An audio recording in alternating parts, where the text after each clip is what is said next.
민준아, 엄마가 미안하다. 제발 이 못난 엄마를 용서해다오. 용서? 당신의 그 값싼 사과 한마디가 제 지옥 같았던 5년을 지울 수 있다고 생각하십니까? 친아들을 의붓아들 대신 감옥에 보낸 지 5년. 오늘 제 아들 민준이가 세상 밖으로 나오는 날입니다. 잿빛 하늘은 제 마음처럼 무겁게 내려앉아 있었습니다. 남편인 박태만 회장이 연초에 새로 뽑은 최고급 세단 뒷좌석에 저는 몸을 웅크린 채 앉아 있었습니다. 에어컨 바람은 더없이 부드럽지만 어째서인지 뼛속까지 시리도록 차갑게만 느껴집니다. 오늘이 제 인생에서 가장 기쁜 날이어야 하는데 왜일까요? 5년, 그 길고 긴 시간이 지났지만 운명의 그날이 아직도 생생합니다. 호송차에 오르기 전 저를 바라보던 아들 민준이의 눈빛을, 그 눈에는 원망도 증오도 없었습니다. 그저 모든 것을 체념한 깊은 슬픔만이 가득했죠. 아들은 가장 빛나야 할 청춘을 타인의 죄를 대신 짊어지기 위해 버렸습니다. 그리고 아들에게 그 희생을 강요한 사람은 10달을 품어 낳은 바로 이 어미였습니다. 조수석에 앉은 박 회장은 파트너와 사업 전화를 하느라 여념이 없습니다. 그의 권위적인 목소리가 차 안을 쩌렁쩌렁 울립니다. 그는 여전히 위풍당당했고 이제 막 출소할 사람을 데리러 가는 길이라는 사실에는 조금의 관심도 없어 보였습니다. 그에게 민준이는 그저 돈으로 이 가족의 평화를 사기 위해 던져진 말, 그 이상도 이하도 아니었으니까요. 제 옆에는 박 회장의 아들 태진이가 앉아 있습니다. 녀석은 스마트폰 게임에 콜을 받고 있다가 게임에 질 때마다 거친 욕설을 내뱉습니다. 그 모습을 보니 또다시 심장이 찢어지는 듯합니다. 민준이와 동갑인 녀석. 어째서 두 아이의 운명은 이토록 하늘과 땅 차이일까요? 한 아이는 비단 옷을 입고 세상 모든 것을 누리며 사는데 다른 한 아이는 차가운 감옥의 쇠창살 뒤에 청춘을 묻어야만 했습니다. 차는 고속도로를 질주하며 도시의 마천루를 뒤로하고 청주교도소가 있는 외곽으로 향했습니다. 차창밖 풍경이 눈물 속에 흐릿하게 번져갑니다. 5년 전 그 끔찍했던 밤이 떠오릅니다. 비가 억수같이 쏟아지던 밤이었죠. 태진이는 만취한 채 핏기 하나 없는 얼굴로 비틀거리며 집에 들어왔습니다. 녀석은 덜덜 떨며 대형 교통사고를 냈다고 고백했습니다. 그 순간 박 회장은 이성을 잃었습니다. 그는 피해자의 안위가 아니라 자신의 사업과 명예에 흠집이 갈까봐 전전긍긍했죠. 그는 얼음장같이 차가운 눈으로 저를 쏘아보며 잔인한 제안을 했습니다. 태진이는 우리 그룹의 미래이며 절대 감옥에 갈 수 없다고. 하지만 민준이는 성격도 유순하고 아직 이렇다 할 사회적 기반도 없으니 민준이가 대신 죄를 뒤집어 쓰자고 했습니다. 출소하면 거액의 보상금과 제 노후를 책임지겠다고 약속하면서요. 저는 눈물이 마르도록 울며 다른 방법을 찾아보자고 애원했습니다. 하지만 그는 제 말을 따르지 않으면 우리 모자를 당장 길거리로 내쫓겠다고 협박했습니다. 비겁하게도 저는 그 행복이라는 허울과 안락한 삶을 지키고 싶었습니다. 그래서 이를 악물고 고개를 끄덕였습니다. 제 손으로 아들의 인생을 망가뜨린 겁니다. 저는 민준이 앞에 무릎을 꿇고 빌었습니다. 민준아, 형 좀 살려줘. 이 엄마 좀 살려다오. 아들은 텅 빈 눈으로 저를 한참 바라보더니 조용히 고개를 끄덕였습니다. 그 고갯짓은 지난 5년간 매일 밤 저를 괴롭히는 악몽이 되었습니다. 저는 용서받을 자격이 없는 끔찍한 엄마입니다. 그때 태진이가 제 팔을 툭 치며 생각의 흐름을 깨뜨렸습니다. 엄마, 왜 초상집 온 사람 같은 표정이에요? 오늘 개 나오는 날인데 좀 웃어요. 아빠 보시면 또 한 소리 하시겠네. 저는 억지로 입꼬리를 올렸지만 웃음은 경련처럼 일그러졌습니다. 웃으라고? 실타래처럼 엉켜버린 이 마음으로 어떻게 웃을 수 있을까요? 저는 민준이를 만나는 것이 두렵습니다. 그 아이의 눈을 마주할 자신이 없습니다. 민준이는 저를 원망할까요? 아니, 저를 더 이상 엄마로 생각이나 할까요? 수만 가지 질문이 머릿속을 헤집고 들어와 숨을 조여옵니다. 박 회장이 뒤를 돌아보며 불쾌한 눈초리로 말했습니다. 당신, 그 표정 좀 어떻게 해? 누가 보면 상이라도 당한 줄 알겠네. 이따가 걔 만나면 돈 몇 푼 쥐어주고 어디 멀리 가서 장사라도 하라고 해. 이 서울 바닥에 얼씬도 못하게 하라고. 내 체면에 흠집 가는 꼴 못 보니까. 그리고 곧 태진이가 은행 지점장으로 승진하는데 전과자 동생 있다는 소문이라도 나면 끝장이야. 그의 말 한마디 한마디가 비수가 되어 심장에 박힙니다. 그는 민준이를 자식으로 생각하지 않는 걸 넘어 일말의 인간적인 정조차 없었습니다. 그에게 민준이는 그저 지워버려야 할 오점일 뿐이었죠. 저는 마지못해 네네 하고 대답했습니다. 속으로는 아들을 따뜻하게 안아주고 맛있는 김치찌개 한 그릇 끓여주며 그간의 서름을 달래주고 싶은 마음뿐인데 하지만 제게 그럴 자격이 없다는 걸 압니다. 아들을 팔아 얻은 가짜 평화 속에서 제가 감히 무엇을 더 바랄 수 있을까요? 차가 비포장도로로 접어들자 붉은 흙먼지가 자욱하게 일어났습니다. 심장이 미친 듯이 뛰기 시작했습니다. 다 왔구나. 곧 아들을 다시 만나는구나. 민준아, 엄마가 미안해. 1000번, 10,000번 미안하다. 창밖으로 끝없이 펼쳐진 논밭이 보입니다. 푸르지만 어딘지 모르게 쓸쓸한 풍경. 바람에 나부끼는 벼들이 마치 누군가의 흐느낌처럼 들립니다. 옛날에 민준이는 학교 앞 분식집 떡볶이를 참 좋아했습니다. 하교할 때면 꼭 떡볶이 한 컵을 사들고 와서는 학교에서 있었던 일을 제잘거리며 제게 들려주곤 했죠. 석양 아래 울려 퍼지던 아들의 웃음소리가 아직도 귀에 선한데 이제 그 웃음은 사라지고 무서운 침묵만이 남았습니다. 5년의 감옥 생활이 내 아들을 어떻게 바꿔 놓았을까요? 여전히 순박하고 착한 아들일까요? 아니면 세상 풍파에 거칠어진 낯선 사람이 되어 있을까요? 박 회장은 교도소 정문 앞에 차를 세우라고 지시했습니다. 크고 육중한 철문이 제 눈앞에 위압적으로 서 있습니다. 저곳이 내 아들의 청춘을 가둔 곳입니다. 저곳이 아들의 외롭고 절망적인 밤들을 지켜본 곳입니다. 저는 떨리는 손으로 차문을 열고 내렸습니다. 따가운 햇살이 머리 위로 쏟아져 현기증이 났습니다. 태진이도 따라 내리더니 선글라스를 고쳐 쓰고는 양복 옷깃을 여몄습니다. 녀석은 주위를 휙 둘러보더니 입을 삐죽이며 투덜거렸습니다. 아, 진짜 이런 총구석은 더럽기 짝이 없네. 박 회장은 마치 공사 현장을 시찰 나온 사람처럼 뒷짐을 진 채 무표정하게 서 있을 뿐입니다. 애타는 마음은 오직 저 하나뿐입니다. 저는 무거운 발걸음을 옮겨 민원실로 향했습니다. 한 걸음 한 걸음이 고통이고 참회였습니다. 민준이가 저를 보고 싶어 할까 아니면 차갑게 등을 돌려버릴까. 어떤 반응이든 저는 아들을 만나야만 합니다. 미안하다는 말을 꼭 해야 합니다. 그 한마디가 아들의 상처를 아물게 할 수 없다는 걸 알면서도 말이죠. 교도소 민원실은 낡은 나무 의자 몇 개가 전부인 초라한 공간이었습니다. 퀴퀴한 곰팡이 냄새가 코를 찔렀습니다. 저는 의자 끝에 겨우 걸터앉아 땀으로 축축한 손을 마주 잡았습니다. 박 회장과 태진이는 벽에 기댄 채 노골적으로 지루하고 짜증난다는 표정을 짓고 있었습니다. 태진이는 연신 시계를 보며 중얼거렸습니다. 아, 진짜 일 처리하고는 사람 귀한 시간 다 뺐네. 잠시 후 한 교도관이 나왔습니다. 그는 우리를 한번 훑어보더니 물었습니다. 어떤 수용자 가족이십니까? 저는 벌떡 일어나 떨리는 목소리로 대답했습니다.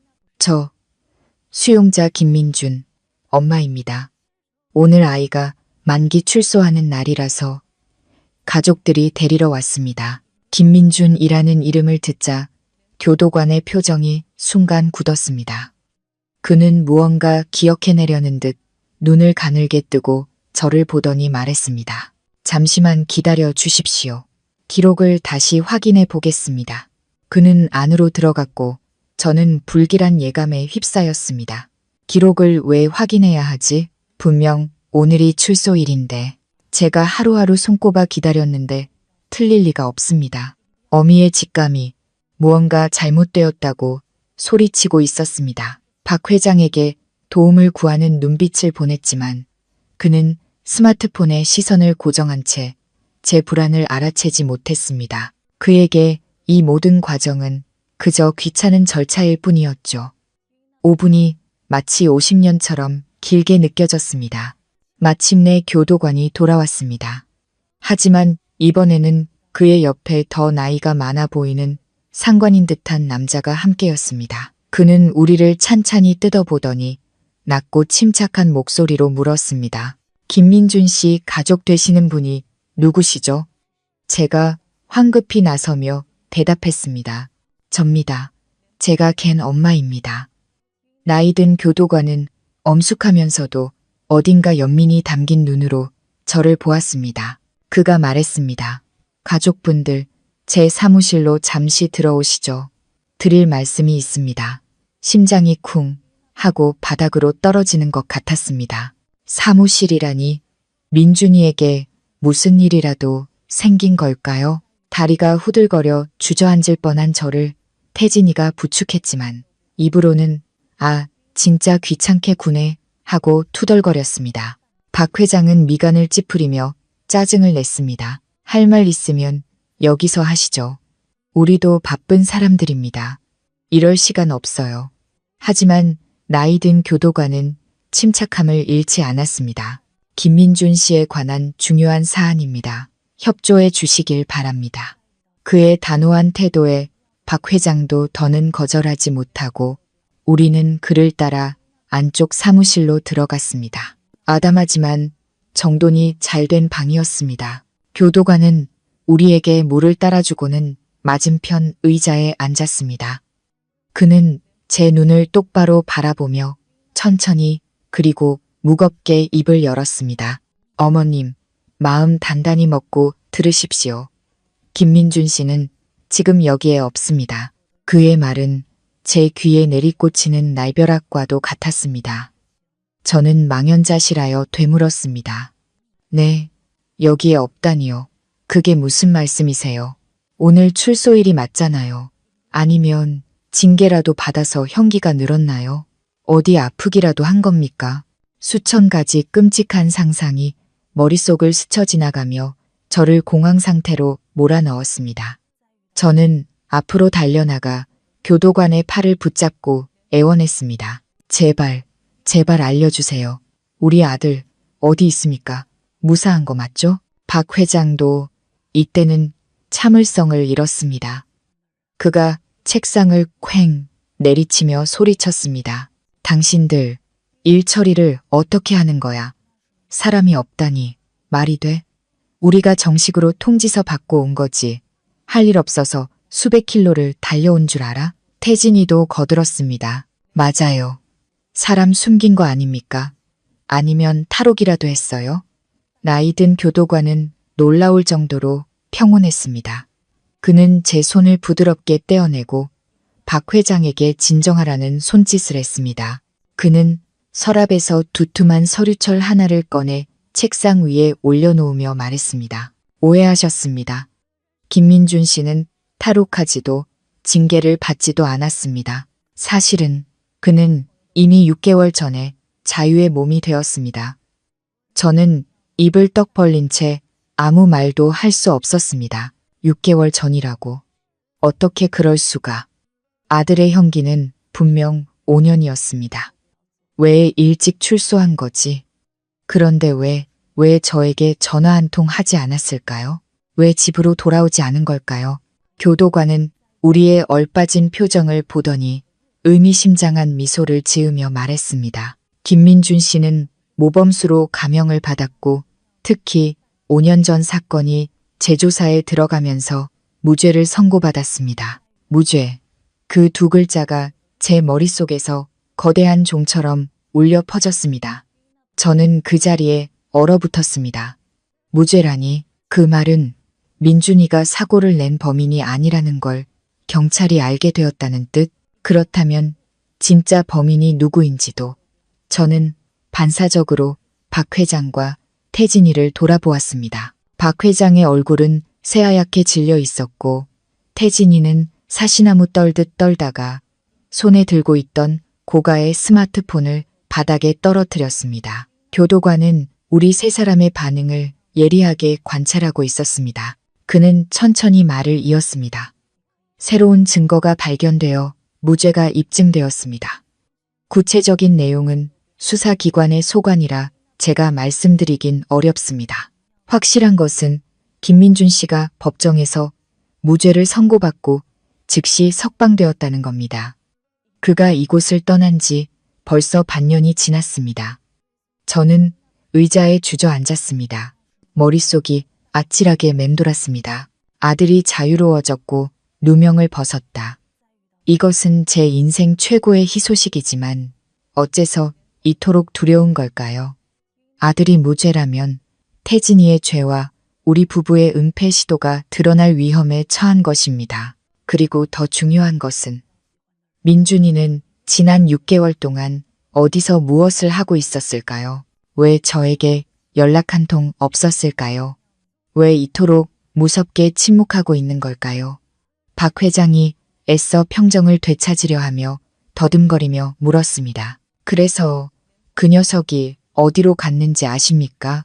교도관은 고개를 저으며 옅게 웃었습니다. 저희는 수용자가 소 안에 있을 때만 관리합니다. 교도소 문을 나서는 순간 그들은 자유로운 시민이며 어디서 무엇을 하든 저희가 관여할 권리가 없습니다. 다만 제가 듣기로는 김민준 씨는 현재 아주 성공한 인물이 되었다고 합니다. 성공, 전과자라는 낙인이 찍힌 사람이 비록 무죄를 받았다고 해도 어떻게 그렇게 빨리 성공할 수 있다는 말인가? 교도관의 말은 이야기를 더욱 기이하고 이해할 수 없게 만들었습니다. 저는 창밖을 보았습니다. 철문은 여전히 그 자리에 차갑고 비밀스럽게 서 있었습니다. 제 아들은 저 문을 지나 제가 알지 못하는 어딘가로 가버렸습니다. 이 죄 많은 어미를 혼란과 공포 속에 남겨둔 채로 말이죠. 교도소 사무실의 공기는 숨 막히게 무거웠습니다. 저는 방금 들은 이야기가 도저히 믿기지 않았습니다. 민준이가 출소했고 성공한 사업가가 되었다니. 이건 마치 영화 속 이야기 같았습니다. 25, 5년이라는 세월을 사회와 단절된 채 보낸 아들이 학벌도 자본도 없이 어떻게 이토록 빠르게 성공할 수 있었을까요? 박 회장은 잠시 동안의 충격에서 벗어나자 이내 평소의 오만한 태도를 되찾았습니다. 그는 교도관을 향해 비웃음을 흘리며 말했습니다. 뭘 잘못 아신 거 아닙니까? 그 민준이란 녀석이 뭘 할 줄 안다고. 감옥 가기 전에도 벌레 한 마리 못 죽이는 순에 빠진 새님이었는데 출소해서 전과 기록만 없어져도 다행이지. 성공은 무슨. 아마 어디 공사판에서 막노동이나 하고 있겠죠. 농담도 잘하시네. 태진이도 아버지를 거들며 경멸하듯 입을 삐죽였습니다. 맞아요, 아저씨. 민준이 걔 엄청 답답하고 답듯하고요. 학교 다닐 때도 맨날 꼴찌에 겁도 많았어요. 이제 출소해봤자 누가 걔를 써주겠어요. 아마 창피해서 어디 구석에 숨어 지내는 거겠죠. 괜히 부풀려서 말씀하지 마세요. 교도관은 두 부자의 거만한 태도에도 전혀 화를 내지 않았습니다. 그는 그저 조용히 미소 지으며 차를 한 모금 마시더니 서랍에서 깔끔하게 접힌 경제신문 하나를 꺼냈습니다. 그는 신문을 우리 쪽으로 밀며 말했습니다. 못 믿으시겠다면 이걸 한번 보시죠. 지난주에 나온 신문인데 이 도시에 주목받는 젊은 기업가에 대한 기사입니다. 저는 떨리는 손으로 신문을 집어들었습니다. 일면에는 최고급 정장을 입은 젊은 남자가 해외 파트너들과 자신감 넘치는 모습으로 악수하는 사진이 대문짝만하게 실려 있었습니다. 세월의 풍파에 조금 변하긴 했지만 그 얼굴, 그 눈빛을 제가 어찌 못 알아보겠습니까? 바로 제 아들, 민준이었습니다. 하지만 사진 속의 민준이는 과거의 유순하고 소심했던 모습과는 전혀 다른 차갑고 강력한 카리스마를 뿜어내고 있었습니다. 베일에 쌓인 거물, MJ그룹 김민준 회장, 부동산과 금융시장을 뒤흔들다 라는 굵은 헤드라인이 제 눈을 강타했습니다. 저는 기사의 모든 글자를 개걸스럽게 읽어 내려갔습니다. 기사는 그를 경이로운 현상, 과감하고 정확한 판단력을 지닌 투자의 귀재로 묘사하고 있었습니다. 그의 그룹은 수많은 대형 프로젝트를 인수하며 쟁쟁한 경쟁자들을 물리쳤고 그의 자산은 수천억 원에 이를 것으로 추정된다고 했습니다. 저는 신문을 박 회장에게 건넸습니다. 그는 신문을 받아들고 눈을 가늘게 뜨고 읽더니 얼굴이 불그락푸르락 하다가 새하얗게 질렸습니다. 그의 손이 부들부들 떨리더니 신문을 바닥에 떨어뜨렸습니다. 태진이가 신문을 주워보고는 입을 떡 벌린 채 아무 말도 하지 못했습니다. 녀석은 제 눈을 믿을 수 없다는 듯 계속해서 눈을 비볐습니다. 이럴 리가 없어. 박 회장이 중얼거렸습니다. 어떻게, 돈이 어디서 났고 인맥은 또 어디서. 말도 안 돼. 이건 절대 말도 안 되는 일이야. quote. 그는 교도관에게 거칠게 따져 물었습니다. 이게 정말 내 아들 김민준이 맞습니까? 그냥 닮은 사람일 수도 있잖아요. 교도관은 침착하게 대답했습니다. 저희는 수용자 기록을 철저하게 관리합니다.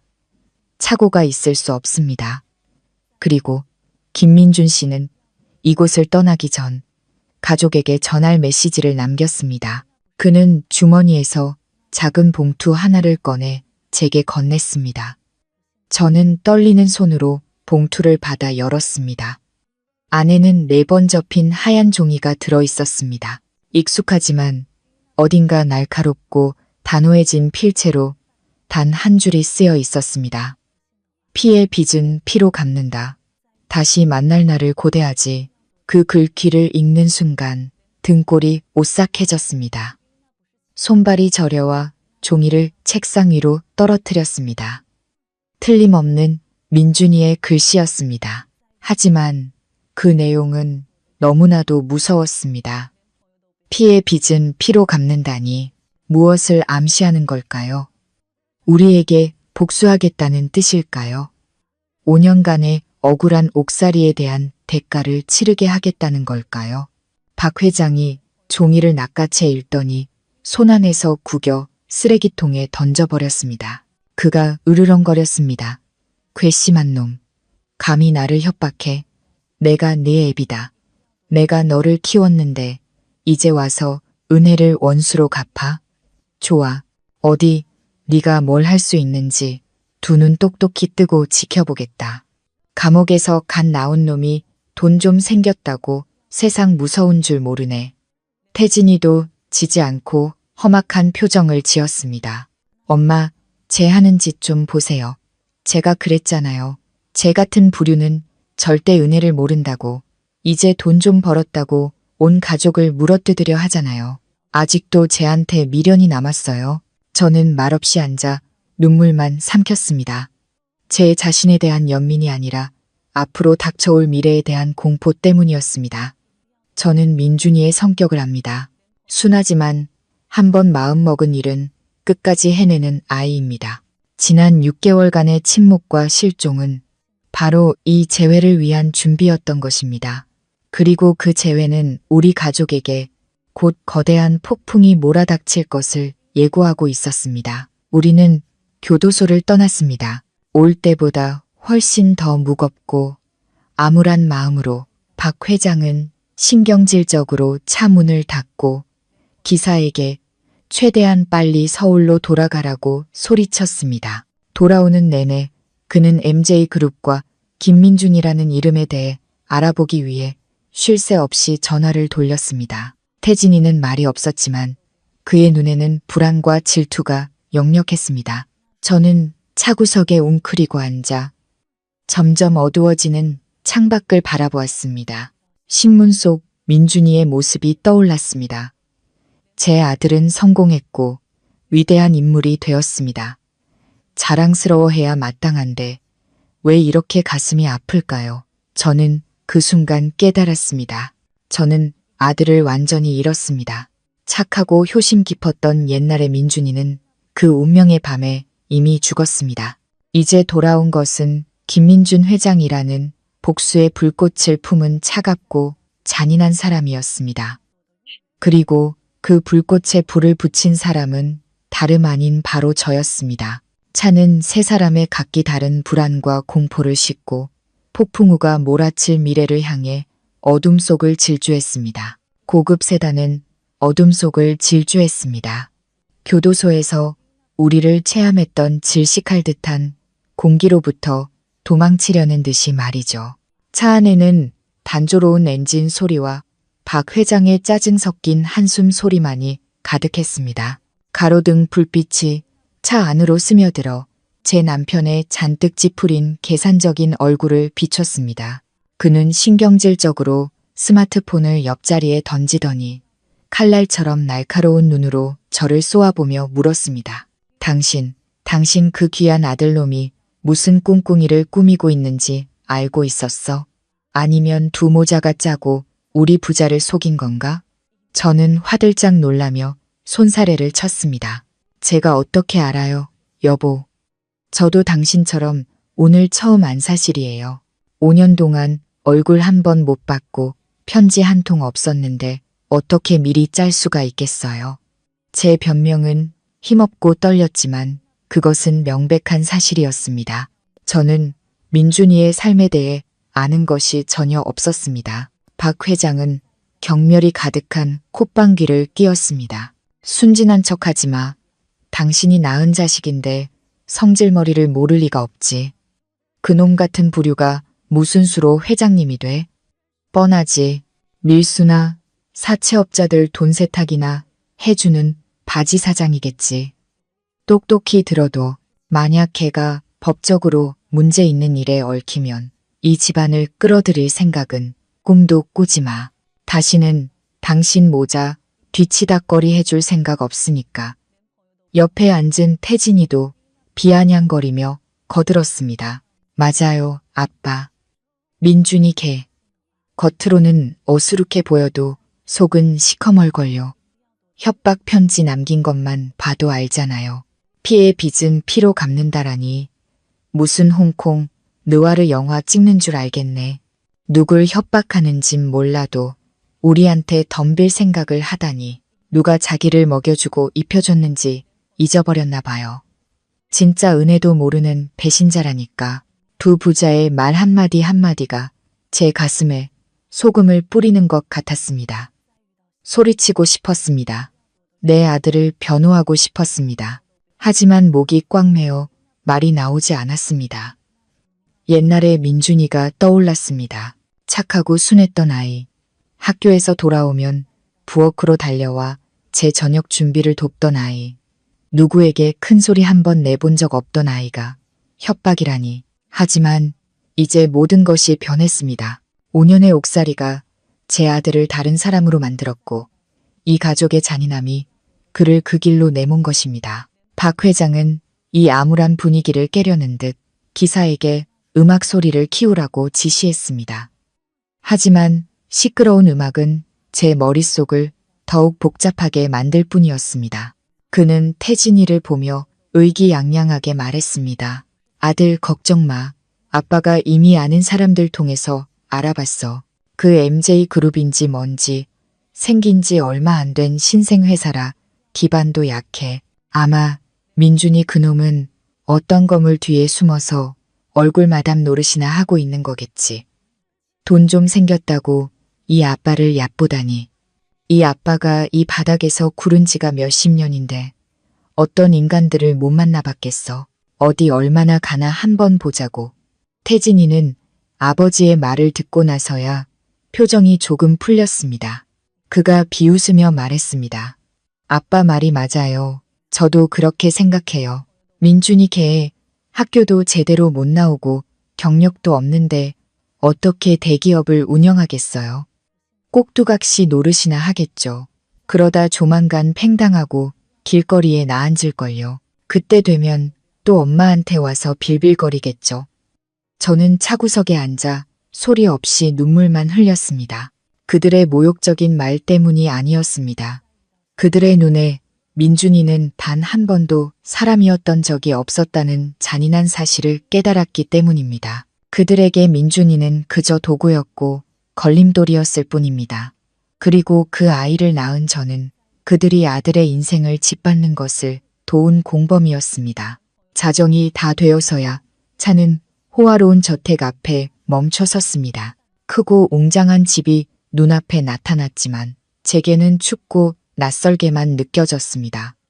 이곳은 따뜻한 보금자리가 아니라 제 양심과 모성애를 묻어버린 무덤이었습니다. 박 회장과 태진이가 다가올 프로젝트와 막대한 이익에 대해 떠드는 동안 저는 조용히 집으로 들어섰습니다. 그들은 거대한 폭풍이 다가오고 있다는 사실을, 그 폭풍이 자신들이 가진 모든 것을 앗아갈 것이라는 사실을 꿈에도 모르고 있었습니다. 그날 밤 저는 한숨도 자지 못했습니다.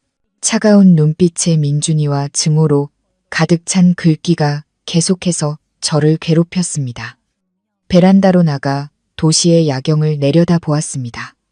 수많은 불빛이 별처럼 반짝였습니다. 지금 이 시간 내 아들은 어디서 무엇을 하고 있을까? 편히 잠은 잘까? 아니면 나처럼 하얀 밤을 새우며 복수를 계획하고 있을까? 민준아, 엄마가 미셔하네.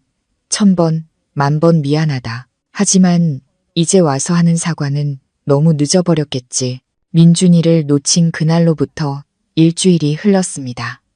집안의 분위기는 겉보기에는 평온했지만 저는 물밑에서 불길한 긴장감이 흐르고 있음을 느낄 수 있었습니다. 박 회장은 여전히 바빴고 태진이는 아침마다 번쩍이는 차를 몰고 자신이 지점장으로 있는 은행으로 출근했습니다. 오직 저만이 이 거대한 저택 안에서 불안에 떨며 하루하루를 보냈습니다. 그날 아침 비가 억수같이 쏟아졌습니다. 제가 거실에서 화병에 꽃을 꽂고 있는데 요란한 자동차 소리와 함께 태진이의 차가 마당으로 미끄러지듯 들어왔습니다. 시계를 보니 겨우 오전 10시.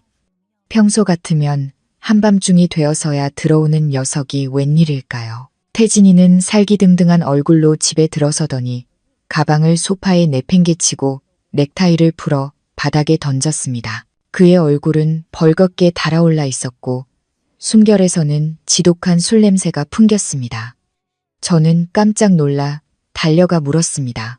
태진아, 왜 그래? 무슨 일인데 이렇게 일찍 왔어? 누가 속상하게 했니? 태진이가 저를 노려보며 소리쳤습니다. 시끄러워요. 안 그래도 재수 없는데 집에 오자마자 그 초상집 같은 얼굴 보니까 더 짜증나네. 저는 그 자리에 얼어붙었습니다. 녀석은 단 한 번도 제게 이렇게 무례하게 군 적이 없었습니다. 친엄마는 아니지만 어릴 때부터 제 손으로 키웠는데 저는 목구멍까지 차오른 서러움을 삼키고 부드럽게 다시 물었습니다. 걱정돼서 그러지. 오렌지 주스라도 한 잔 줄까? 술 깨게. 태진이는 제 손을 거칠게 뿌리쳤습니다. 제 손에 들려있던 주스 잔이 바닥에 떨어져 산산조각 났습니다. 주스가 그의 옷에 튀자 녀석은 더욱 이성을 잃고 고함을 질렀습니다. 나 잘렸다고. 똑똑히 들었어? 나 해고당했다고. 그 빌어먹을 놈들이 정당한 이유도 없이 날 잘랐어. 저는 망연자실했습니다. 해고.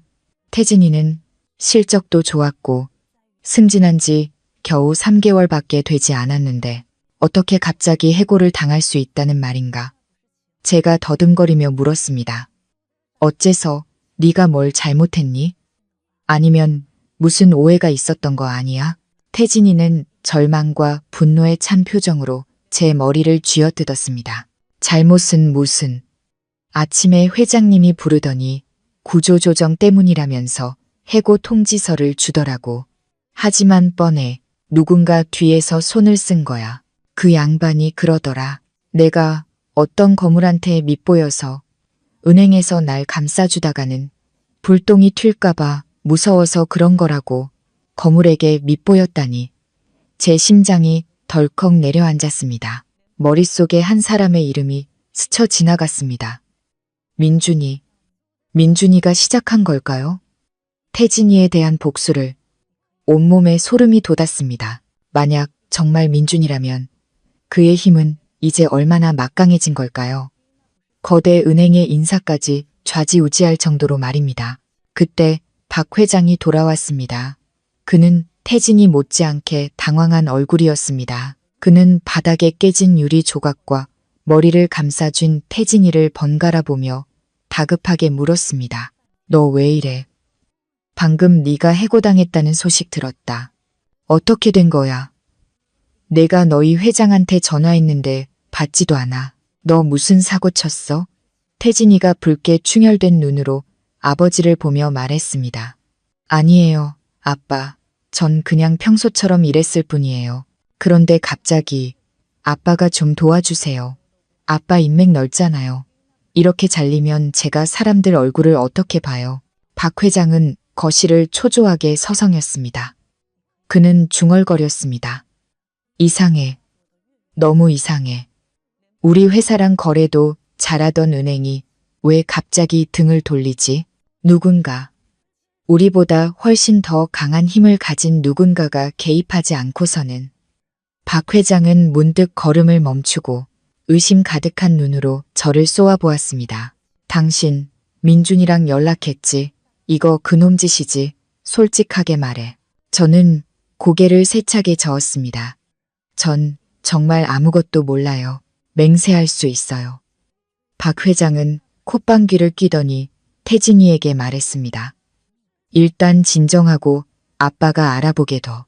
분명 누군가 우리 부자 뒤통수를 친 거야. 절대 가만두지 않겠어.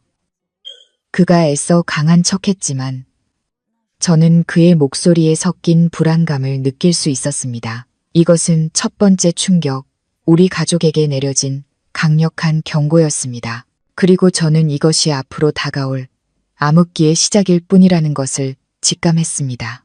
태진이가 해고된 후 집안의 공기는 장례식장처럼 무겁게 가라앉았습니다. 태진이는 방에 틀어박혀 술을 마시고 물건을 부쉈고 박 회장은 아들의 복직을 위해 사방으로 뛰어다녔지만 가는 곳마다 거절당했습니다.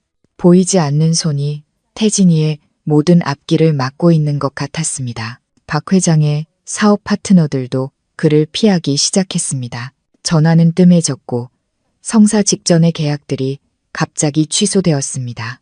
저는 극심한 공포 속에서 살았습니다. 민준이가 그의 위협을 실행에 옮기고 있다는 것을 어렴풋이 깨달았습니다. 그는 폭력이 아닌 경제적인 힘으로 우리를 서서히 질식시키고 있었습니다. 저는 진실이 알고 싶었습니다. 내 아들이 지금 어떤 모습으로 어떻게 살고 있는지, 그가 이 도시 전체를 뒤흔들 만큼 어떤 사람이 되었는지. 저는 몰래 박 회장의 서재로 들어가 컴퓨터를 켰습니다. 인터넷 검색창에 MJ그룹 김민준 회장이라고 떨리는 손으로 입력했습니다. 수많은 기사와 정보가 쏟아져 나왔습니다. 화면에는 유리로 된 초고층 빌딩이 햇빛 아래 반짝이고 있었고 MJ그룹이라는 로고가 위풍당당하게 새겨져 있었습니다. 서울의 가장 핵심적인 위치에 있는 그룹 본사였습니다. 저는 그룹 회장 소개란을 클릭했습니다. 그리고 그곳에 제 아들의 사진이 선명하게 나타났습니다. 사진 속 민준이는 검은 정장을 입고 감정 없는 차가운 얼굴로 렌즈를 응시하고 있었습니다. 그의 깊은 눈은 상대방의 마음을 꿰뚫어 보는 듯 했습니다. 그 아래에는 그의 이력이 적혀 있었습니다. 김민준, 해외에서 막대한 자본을 가지고 돌아와 단숨에 부동산과 금융시장을 장악하며 이 지역 경제의 판도를 바꾼 젊고 유능한 기업가. 저는 제 눈을 의심했습니다. 해외에서 돌아왔다고. 그것은 그의 정과 기록을 숨기기 위한 거짓 정보일 것입니다. 하지만 누가 그를 도와 이토록 완벽한 신분을 만들어준 걸까요? 누가 그의 뒤를 봐주고 있는 걸까요? 스크롤을 내려 댓글을 보았습니다. 수많은 사람들이 그를 우상처럼, 성공 신화의 주인공처럼 칭송하고 있었습니다. 그 화려한 빛 뒤에 고통과 눈물로 얼룩진 과거가 있다는 것을 아는 사람은 아무도 없었습니다. 정보를 더 찾던 중 3개월 전에 낡은 기사 하나를 발견했습니다. 부동산 재벌 최 회장, 양아들 들여 화제. 호기심에 클릭하자 인자한 인상의 중년 남성이 민준이의 어깨를 감싸고 환하게 웃고 있는 사진이 보였습니다. 기사에는 발전그룹의 최 회장이 김민준을 양아들로 삼고 몇몇 계열사의 경영권을 그에게 넘겨주었다는 내용이 담겨 있었습니다.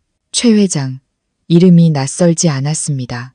혹시 5년 전 교통사고 피해자였던 그 여학생의 아버지가 아닐까? 맞습니다. 그 여학생의 이름은 유라, 부동산 재벌의 외동딸이었습니다. 그렇다면 유라는 살아있었고 그녀의 가족이 민준이의 인생을 구원해 준 것이었습니다. 운명의 장난이란 명목상의 가해자와 피해자가 한 가족이 되다니. 진짜 가해자인 태진이는 법망을 피해 자유롭게 살고 있지만 결국 자신의 피해자에게 심판을 받고 있는 셈이었습니다. 저는 컴퓨터 화면 앞에서 멍하니 앉아 눈물만 흘렸습니다. 기쁘면서도 두려웠습니다. 아들이 귀인을 만나 진창에서 벗어난 것은 기뻤지만 민준이의 복수가 태진이를 해고하는 것에서 끝나지 않을 것을 알기에 두려웠습니다. 그는 더 잔혹한 방법으로 복수할 것입니다. 우리가 그에게서 빼앗아간 모든 것, 명예, 청춘, 그리고 어머니에 대한 믿음까지 되찾으려 할 것입니다. 그때 복도에서 발소리가 들렸습니다. 저는 깜짝 놀라 황급히 컴퓨터를 껐습니다. 서재로 들어온 박 회장은 지치고 절망적인 얼굴이었습니다. 그는 제게 물었습니다. 당신 여기서 뭐해? 제가 더듬거리며 거짓말을 했습니다. 책상 좀 닦으려고요. 박 회장은 의심 없이 의자에 주저앉아 깊은 한숨을 내쉬었습니다. 여보, 불길한 예감이 들어. 진행 중이던 프로젝트마다 갑자기 세무조사가 들어오고 은행에서는 대출금을 회수하겠다고 통보해왔어. 주가는 바닥을 모르고 떨어지고 이러다가는 회사 부도나겠어. 저는 그의 말을 듣고 온몸이 차갑게 식었습니다. 민준이가 박 회장에게도 손을 쓰기 시작한 것입니다. 과거의 망령이 돌아와 거대한 괴물의 형상으로 우리 가족을 집어삼키려 하고 있었습니다. 저는 한때 제 아들까지 희생시키며 지키려 했던 남편, 박 회장의 무너진 모습을 보았습니다. 그에게 진실을 말해야 할까요? 아니면 운명의 모든 것을 맡겨야 할까요? 제 마음속에서 격렬한 갈등이 일었습니다. 한쪽은 남편, 다른 한쪽은 아들. 저는 이미 한번 잘못된 선택을 했습니다. 이번에는 다시 올바른 선택을 할 용기가 있을까요? 아니면 이 죄의 구렁텅이에 더 깊이 빠져들게 될까요? 창밖의 빗소리가 제 양심의 흐느낌처럼 처절하게 들렸습니다. 그 후 며칠은 박 회장의 아내로 살아온 인생 중 가장 어두운 시간이었습니다. 화려했던 저택은 이제 암울하고 공황에 빠진 분위기에 휩싸였습니다. 전화는 쉴 새 없이 울렸지만 예전처럼 축하와 초대의 전화가 아닌 빚 독촉과 계약 파기 통보 전화뿐이었습니다. 전화벨 소리는 이제 끔찍한 악몽이 되어 울릴 때마다 심장이 쉬는 듯 했습니다. 박 회장 평생의 자랑이었던 태만건설은 파산 직전에 놓였습니다. 술에 취한 박 회장은 제게 모든 프로젝트가 자금난과 법적 문제로 중단되었고 협력업체들은 자재 공급을 끊고 대금 즉시 상환을 요구하고 있으며 은행은 담보로 잡힌 이 집을 포함한 모든 자산을 압류하겠다고 통보해왔다고 절규했습니다. 어느 날 아침, 박 회장은 유령 같은 모습으로 계단을 내려왔습니다.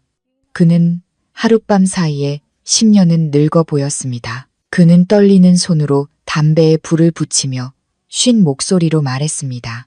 여보, 우리 다 끝났어. 가장 오래된 파트너가 방금 계약 해지를 통보했어. 조사를 받고 있는 신용 없는 회사와는 거래할 수 없다더군. 제가 물었습니다. 누가 우리를 조사하는데요? 박 회장이 자조적으로 웃었습니다. 누구겠어? 당신의 그 잘난 아들 놈이지. 그놈이 내 파트너들 지분을 사들여서 나한테 등을 돌리게 만든 거야. 그놈이 날 벼랑 끝으로 몰고 있어. 저는 다리에 힘이 풀려 주저앉을 뻔했습니다. 민준아, 어째서 이토록 잔인한 거니? 복수하고 싶으면 이 어미에게 하렴. 왜 온 가족의 숨통을 끊으려 하는 거니? 하지만 저는 그 말을 차마 입 밖으로 내지 못했습니다. 그날 오후, 온몸에 문신을 한 험악한 남자들이 집 앞으로 몰려와 빚을 갚으라며 소리를 지르고 대문에 붉은 페인트를 뿌려댔습니다. 동네는 순식간에 아수라장이 되었습니다. 저는 두려움에 떨며 문을 걸어 잠그고 집 안에 숨었습니다. 저녁이 되어서야 태진이가 돌아왔습니다. 그의 차는 이미 은행에 압류당해 그는 택시를 타고 왔습니다. 그의 옷은 흐트러져 있었고 얼굴은 멍들어 있었습니다. 제가 놀라 묻자 그는 제 손을 뿌리치며 소리쳤습니다. 내버려 둬요. 방금 깡패들한테 붙잡혀서 경고 차원에서 맞았다고요. 아빠한테 똑똑히 전하래요. 돈 안 갚으면 다음엔 가만 안 두겠다고. 저는 주저앉아 통곡했습니다. 우리 가족은 완전히 무너졌습니다. 한때는 부와 명예를 누렸지만 이제는 사회의 손가락질을 받는 빚쟁이로 전락했습니다. 그리고 이 모든 비극의 배후에는 제가 버렸던 아들이 있었습니다. 돈의 힘과 복수심은 민준이를 무서운 사람으로 바꾸어 놓았습니다. 우리 가족의 이 비참한 모습을 보며 민준이는 통쾌해하고 있을까요? 아니면 그의 마음도 피 흘리고 있을까요? 가난과 궁핍이 문을 두드리자 그나마 있던 정도 함께 사라졌습니다. 빚더미와 회사 부도라는 압박은 박 회장과 태진이의 이기적이고 잔인한 본성을 남김없이 드러냈습니다.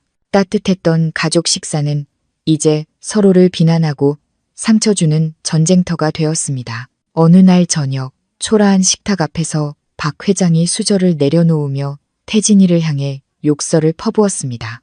이 쓸모없는 놈, 내가 너 그 좋은 은행 지점장 자리에 앉히려고 얼마나 많은 돈을 썼는데 그걸 지키지도 못해. 네가 그 자리만 지켰어도 내가 어떻게든 자금을 융통했을 텐데 네가 날 망쳤어. 태진이도 밥그릇을 던져버리며 소리쳤습니다. 아빠야말로 본인부터 돌아보세요. 사업을 어떻게 했길래 회사를 이 꼴로 만들어요. 잘난 척은 혼자 다 하시더니 결국 아내의 아들한테 뒤통수나 맞고 무능한 건 아빠라고요. 박 회장은 분노에 차 태진이의 뺨을 세차게 때렸습니다. 태진이는 증오에 찬 눈으로 아버지를 노려보더니 저에게 화풀이를 했습니다. 다 이 여자 때문이야. 저런 괴물 같은 놈을 낳아서 자식 교육도 제대로 못 시켜서 집안을 풍비박산 내놓고 당신이 이 집안의 불행 덩어리야. 당장 꺼져.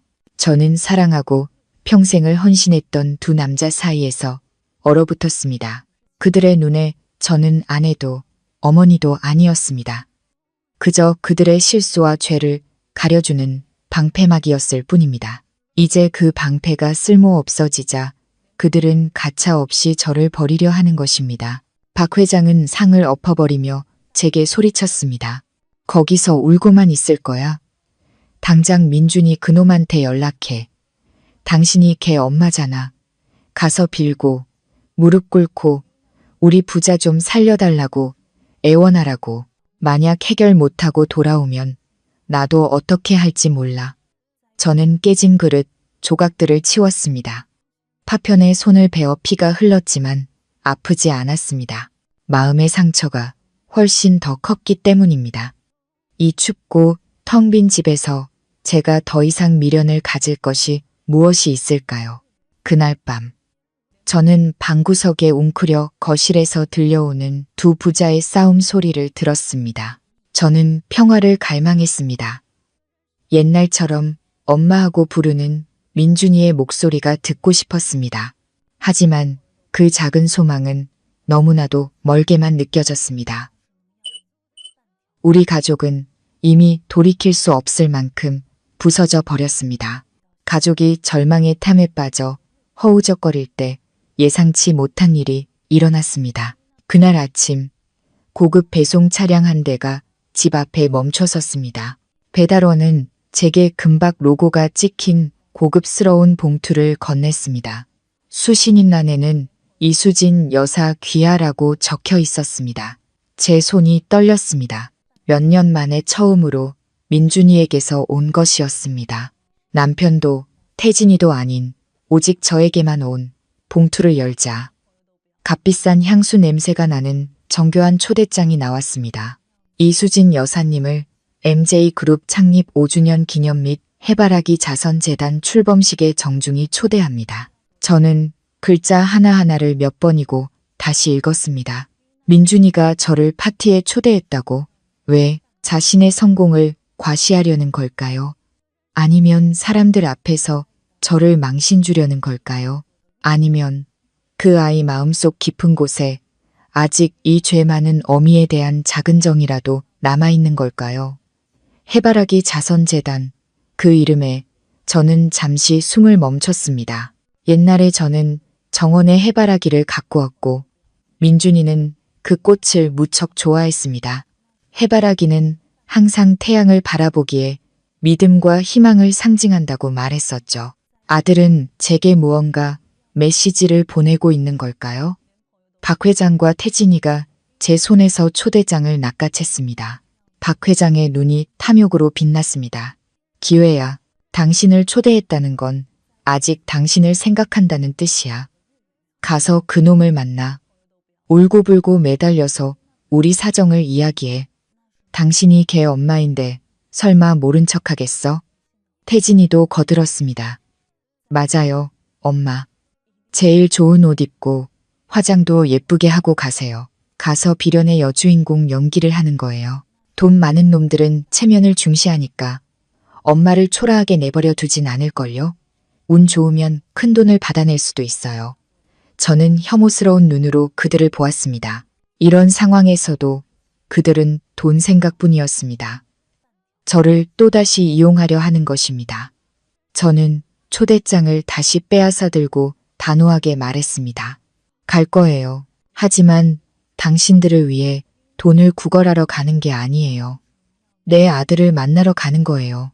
그 아이 얼굴을 직접 보고 미안하다고 말하기 위해서. 그 아이가 날 때리든 욕하든 쫓아내든 상관없어요. 박 회장은 비웃었습니다. 잘난 척은 어쨌든 가서 돈만 가져와. 빈손으로 돌아올 생각은 하지 마. 파티 당일 저는 옷장을 다 뒤졌지만 마땅한 옷이 없었습니다. 화려했던 옷들은 지난 몇 달간 생활비를 위해 모두 팔아버렸기 때문입니다. 결국 10년도 더 된 낡은 벨벳 원피스를 꺼내 입었습니다. 깡마른 제 몸에는 조금 컸지만 제가 가진 가장 점잖은 옷이었습니다. 거울 앞에 서자 희끗희끗한 머리와 근심으로 가득한 주름진 얼굴이 보였습니다. 창백한 얼굴에 립스틱을 조금 발랐지만 슬픔이 가득한 눈은 감출 수 없었습니다. 거울 속의 낯선 여자를 보며 민준이가 저를 알아볼 수 있을까 생각했습니다.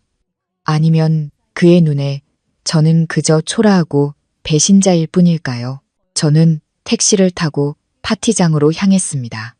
국립컨벤션센터는 눈부신 조명과 화려한 꽃으로 장식되어 있었습니다.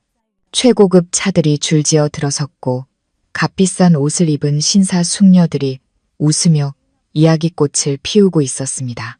저는 차에서 내리자마자 이 화려한 세상 속에서 자신이 한없이 작고 이질적으로 느껴졌습니다. 저는 초대장을 꽉 쥔 채 심호흡을 하고 안으로 들어섰습니다. 심장이 터질 듯이 뛰었습니다. 곧 아들을 만난다. 내 과거와 죄를 마주해야 한다.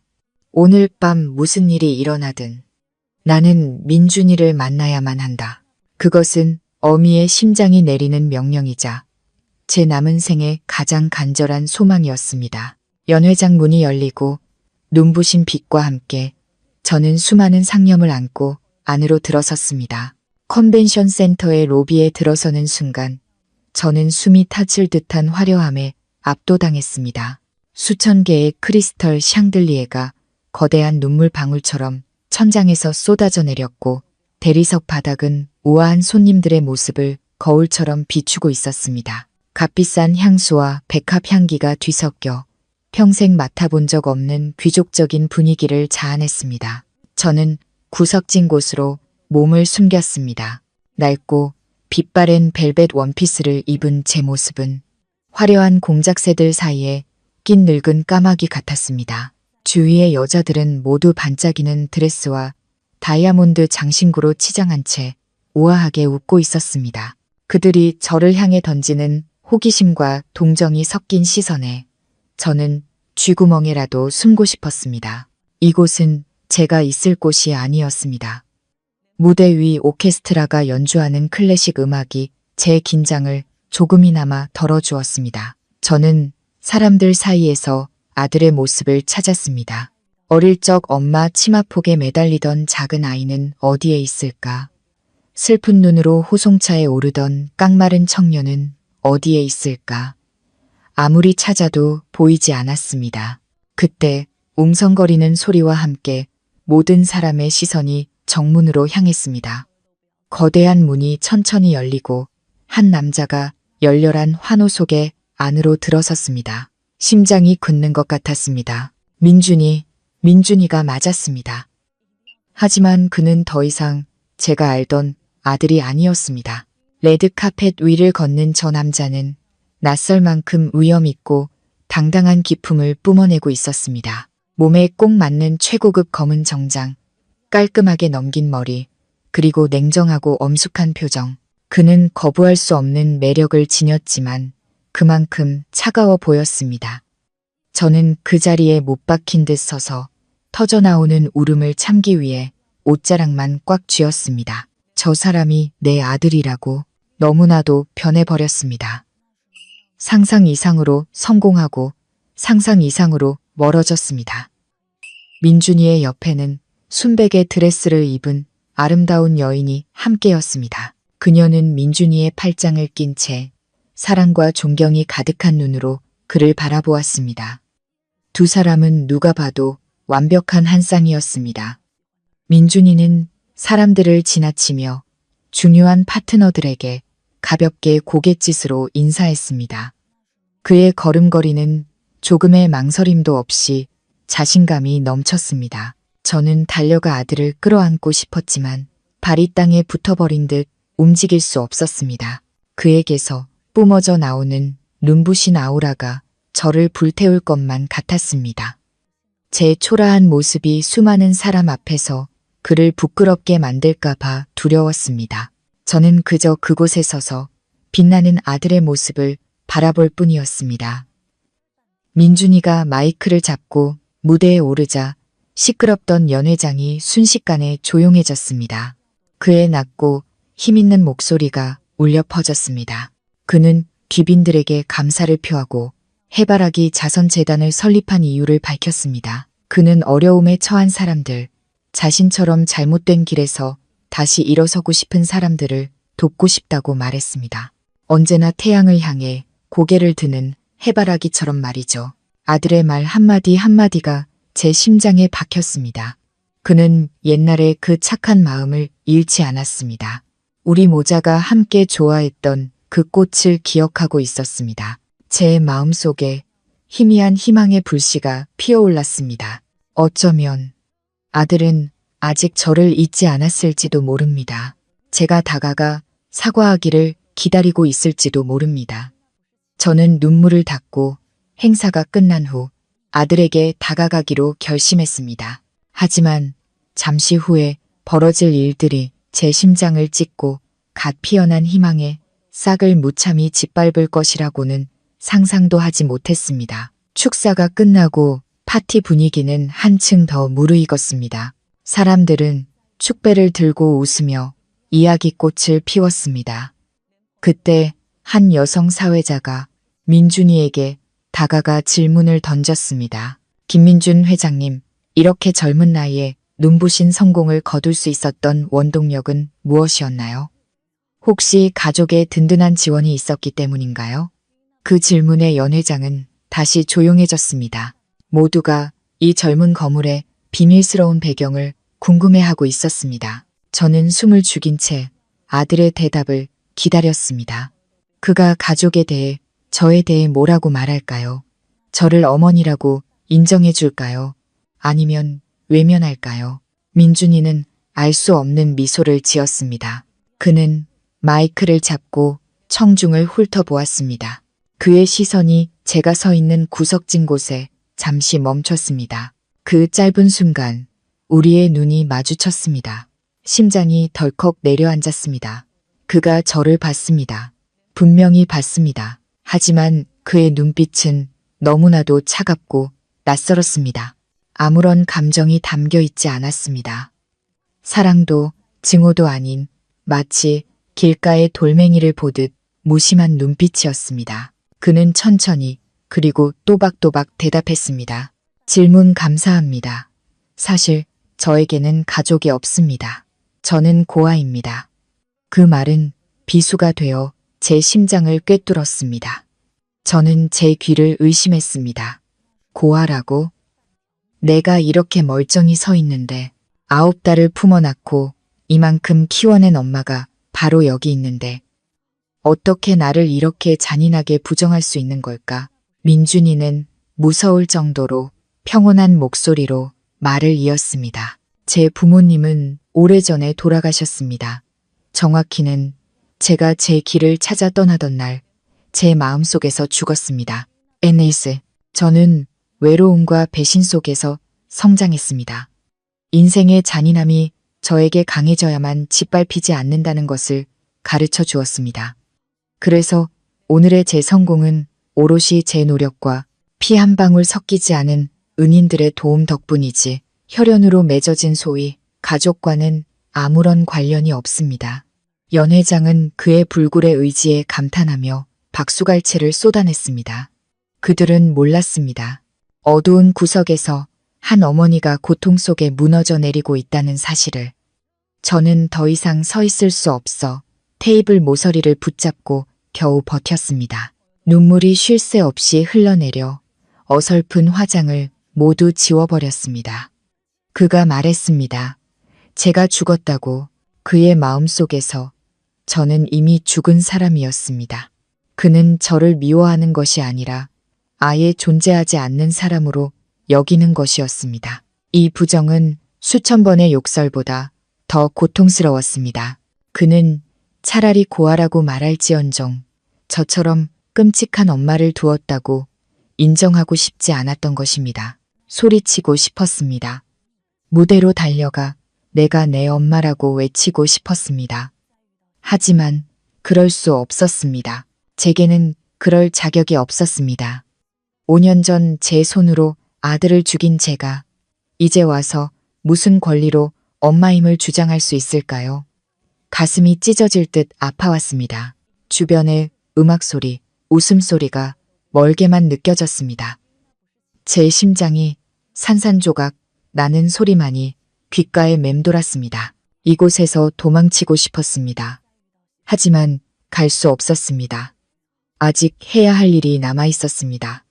그를 만나야만 합니다. 그가 나를 외면하고 부정하더라도 미안하다는 말 한마디는 꼭 전해야만 했습니다. 그것이 제가 지금 그를 위해 할 수 있는 유일한 일이었습니다.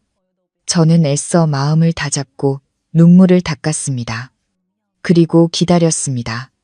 운명의 다음 처벌을. 파티가 끝나갈 무렵 손님들이 하나둘 떠나기 시작했습니다. 그때 검은 정장을 입은 한 남자가 제게 다가왔습니다. 그는 정중하게 고개를 숙이며 말했습니다. 회장님께서 뵙자고 하십니다. 저를 따라오시죠. 심장이 요동쳤습니다. 올 것이 왔구나. 민준이가 저를 만나고 싶어 한다. 저는 비서의 뒤를 따라 길고 조용한 복도를 걸었습니다. 그는 조각된 거대한 나무문 앞에서 멈춰서서 저를 안으로 안내했습니다. 넓고 고급스러운 방이었습니다. 민준이는 창가에 서서 도시의 야경을 내려다보고 있었습니다. 그의 뒷모습은 낯설 만큼 외롭고 차가워 보였습니다. 문이 닫히고 방 안에는 무거운 침묵이 흘렀습니다. 저는 어떻게 말을 시작해야 할지 몰랐습니다. 한참 후에야 민준이가 천천히 돌아섰습니다. 그는 맞은편 의자를 가리키며 차갑게 말했습니다. 앉으시죠. 엄마라는 말 한마디 없이 어떤 감정도 섞이지 않은 쇠가 부딪히는 듯한 차가운 목소리였습니다. 저는 의자 끝에 겨우 걸터앉아 감히 그의 눈을 마주보지 못했습니다. 그의 날카로운 시선이 제 영혼을 꿰뚫는 것 같았습니다. 더 이상 침묵을 견딜 수 없어 저는 고개를 들고 눈물을 흘리며 말했습니다. 민준아, 엄마가 미안하다. 엄마가 다 잘못했어. 제발 이 못난 엄마를 용서해다오. 민준이는 비웃음을 흘렸습니다. 용서? 당신의 그 값싼 사과 한마디가 제 지옥 같았던 5년을 지울 수 있다고 생각하십니까? 제가 그 감옥에서 어떻게 살았는지 아세요? 친어머니에게 버려지는 기분이 어떤 건지 아시냐고요? 저는 통곡하며 외쳤습니다. 알아. 다 알아. 그래서 매일 밤 후회했어. 내가 무사하기만을 기도했단다. 민준이가 책상을 쾅 내리쳤습니다. 그만, 기도요? 제 안위를 위한 기도였습니까? 아니면 당신의 양심을 편하게 하기 위한 기도였습니까? 오늘 여기 왜 오셨죠? 당신의 그 빌어먹을 가족을 구걸하기 위해? 아니면 감동적인 모자, 상봉 연극이라도 하시려고? 저는 고개를 저었습니다. 아니야, 정말 아니야. 그냥 네가 보고 싶어서 왔어. 돈 같은 건 필요 없어. 네가 어떻게 사는지 그것만 보고 싶었어. 민준이는 제게 다가와 증오로 불타는 눈으로 저를 내려다보았습니다. 제가 어떻게 사는지 궁금하십니까? 아주 잘 삽니다. 당신 집에서 눈칫밥 먹으며 살던 때보다 수천 배는 더 잘 살고 있습니다.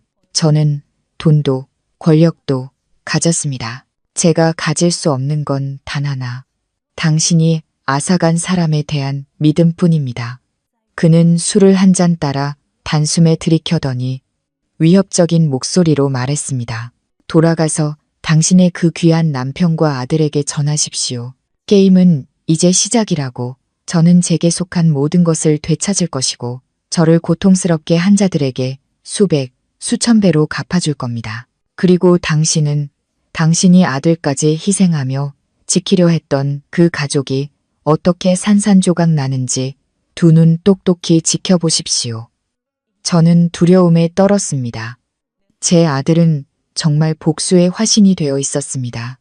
저는 그의 발치에 무릎을 꿇고 애원했습니다. 민준아, 제발. 모든 분노는 이 어미에게 풀어 제발 다른 사람은 해치지 마. 여기서 멈춰다오. 민준이는 제 손을 차갑게 뿌리치며 말했습니다. 만지지 마십시오.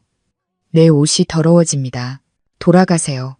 그리고 다시는 내 눈앞에 나타나지 마십시오. 나에게 어머니는 없습니다. 내 어머니는 오래전에 죽었으니까. 그는 경호원을 불렀고 저는 반쯤 넋이 나간 채 방에서 끌려 나왔습니다. 문이 닫히는 순간 모든 희망이 사라졌습니다. 제 아들은 더 이상 제 아들이 아니었습니다. 그리고 이 비극은 기적이 일어나지 않는 한 영원히 계속될 것임을 직감했습니다. 저는 넋이 나간 채 영혼이 빠져나간 사람처럼 그 화려한 방을 나왔습니다. 길고 긴 붉은 카펫이 깔린 복도는 마치 지옥으로 향하는 길처럼 느껴졌습니다. 민준이는 저를 쫓아냈습니다. 영원히 자신의 인생에서 이 어미를 지워버렸습니다. 저는 그를 원망하지 않았습니다.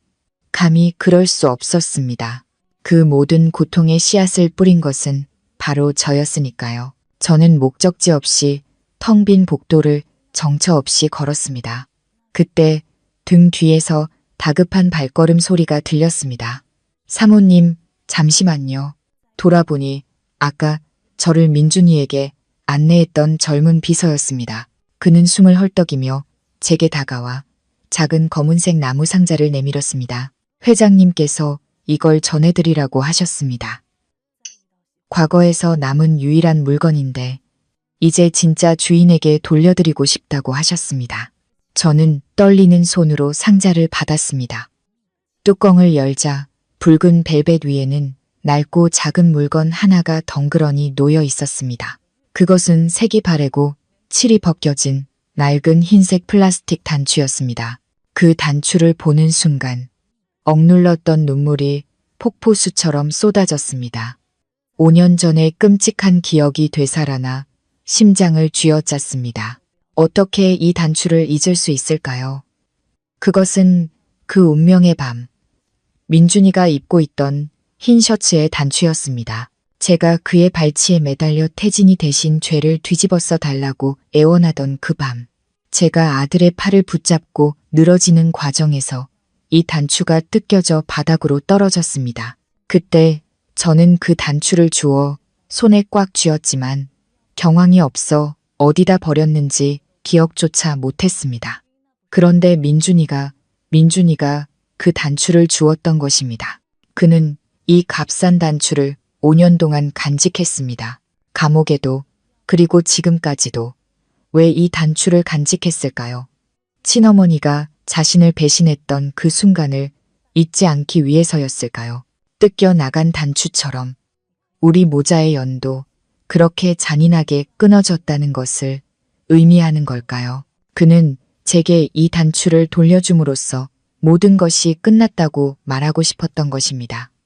더 이상 고통스러운 과거의 흔적을 간직하고 싶지 않다는 뜻이었습니다. 저는 상자를 끌어안고 통곡했습니다. 민준아, 왜 이렇게까지, 왜 이 아픔을 끌어안고 스스로를 괴롭히는 거니? 차라리 다 잊고 행복하게 살지. 비서는 안타까운 눈으로 저를 바라볼 뿐이었습니다. 그때 그가 다시 품에서 두툼한 봉투를 꺼냈습니다. 그는 봉투를 제게 건네며 더욱 엄숙한 표정으로 말했습니다. 이것이 회장님께서 전해달라고 하신 두 번째 물건입니다. 회장님은 사업가이며 사업가는 모든 것을 공평하게 처리한다고 하셨습니다. 특히 자신을 낳아준 빚은 지고 싶지 않다고 하셨습니다. 봉투 안에는 법률 서류 한 뭉치와 수표 한 장이 들어 있었습니다. 수표에 찍힌 100억 원이라는 숫자를 보고 눈이 아찔해졌습니다.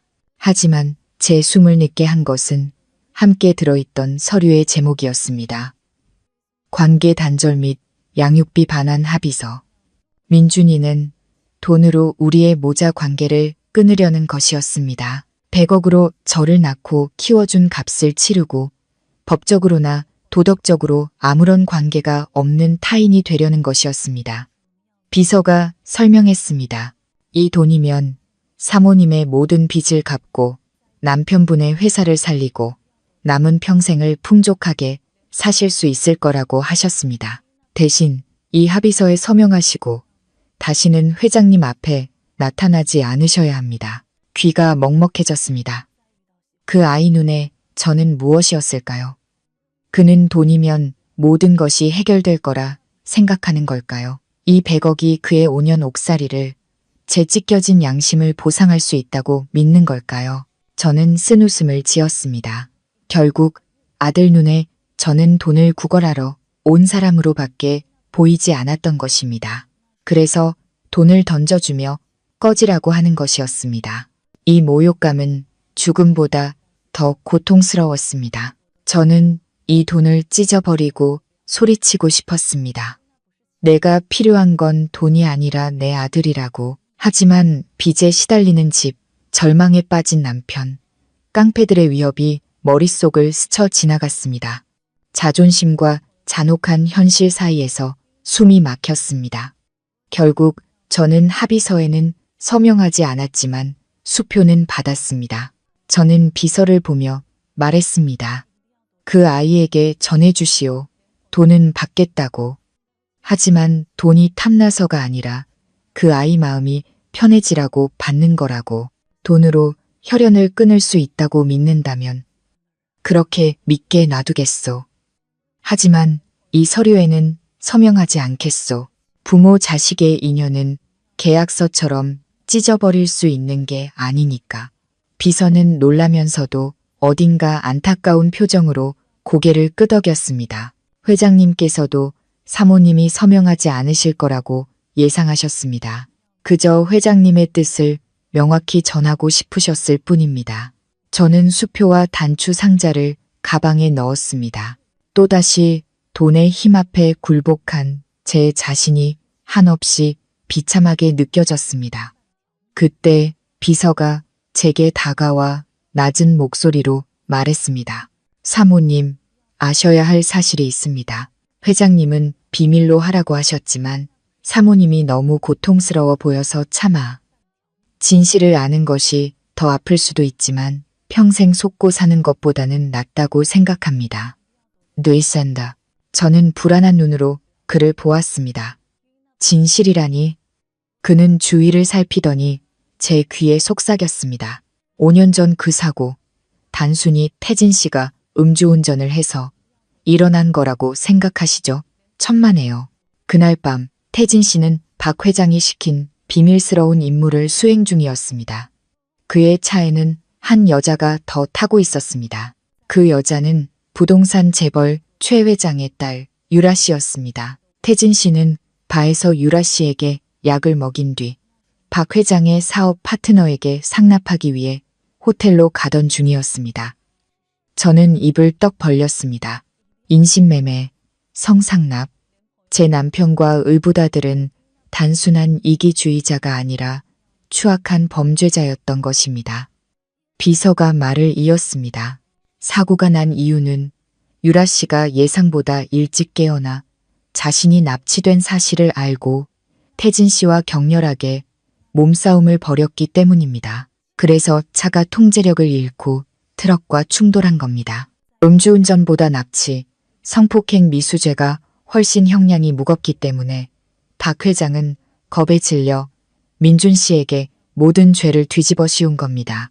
그들은 민준 씨의 효심과 사모님의 무지를 이용해 끔찍한 범죄를 덮은 것입니다. 그리고 피해자인 유라 씨는 기적적으로 살아남았고 그녀의 가족이 진실을 밝혀내 민준 씨를 도운 겁니다. 어젯밤 민준 씨와 함께 있던 여자가 바로 유라 씨입니다.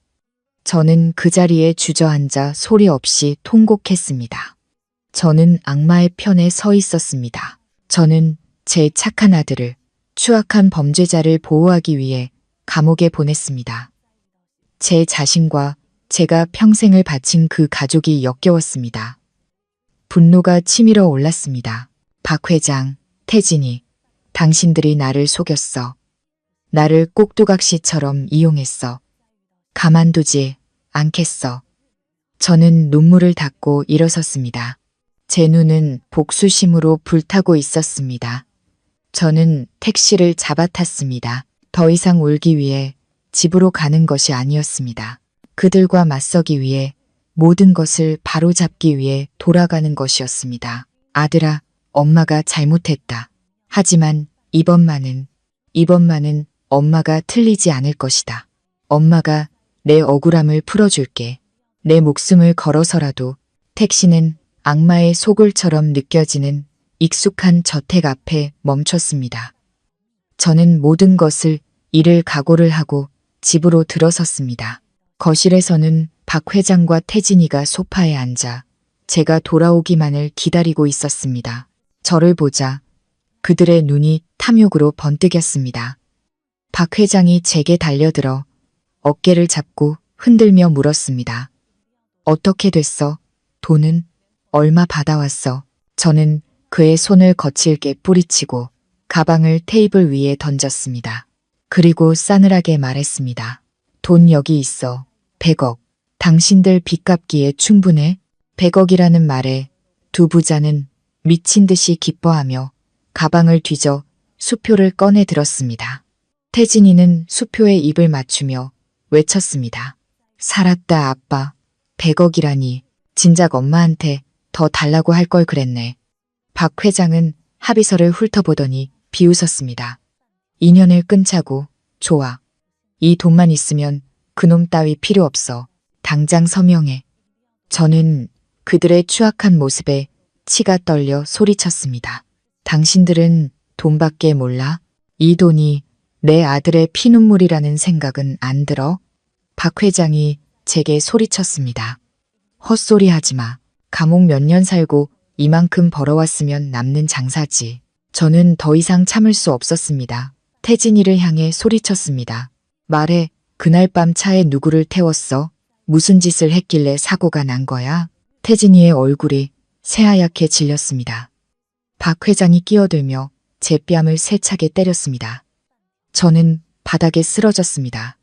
박 회장이 으르렁거렸습니다. 그래, 내가 시켰다. 어쩔 건데? 그렇게라도 안 했으면 우리가 어떻게 이렇게 잘 살았겠어? 민준이는 남의 자식이니까 형을 위해 희생하는 게 당연하잖아. 저는 제가 20년간 남편이라 부르며 살아온 남자가 악마라는 것을 깨달았습니다. 저는 절망 속에서 외쳤습니다. 당신들을 신고할 거야. 당신들의 진짜 모습을 세상에 알릴 거라고. 박 회장이 비웃었습니다. 증거 있어? 누가 당신 같은 미친 여자 말을 믿어주겠어? 그리고 잊지 마. 당신도 공범이야.